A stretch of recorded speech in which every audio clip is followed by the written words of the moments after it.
Hola.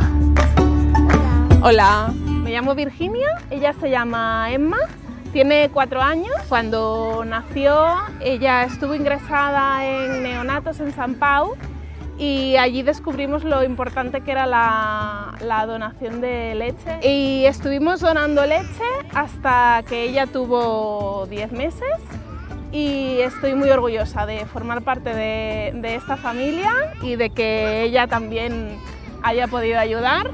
Ahora yo. ¿Ahora tú?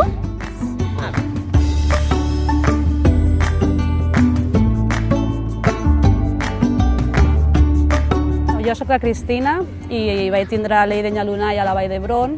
Van néixer amb 25 setmanes i 6 dies i els primers dies van rebre llet materna de donant perquè, clar, nosaltres no ens puixava i bueno, jo vaig conèixer la Mar també al box del neonats de la Vall d'Hebron amb la Laia i el seu papa.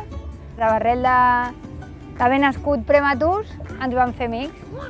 Vam viure les alegries i les penes tots junts i bueno, les continuem vivint.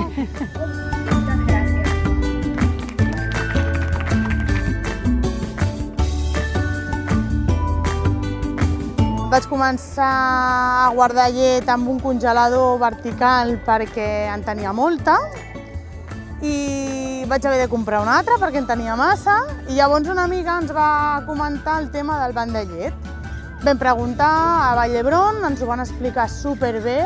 Va ser una experiència molt xula amb la segona nena perquè la gran té 10 anys i encara no existia, si no pues, seria repetidora segur.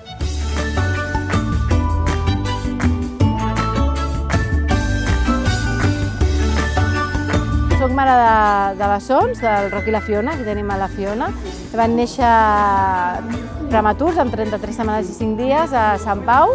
I al cap d'una setmana o així d'anar traient-me llet per ells ja vaig començar a tenir molt d'excedent, amb la qual cosa ja em van proposar des del banc de llet, em van explicar que podia ser donant i em vaig fer donant de llet i fins al dia d'avui, ja fa més d'un any i 3 mesos. La donació de llet és possible també gràcies a tot l'ajut que tenim a casa.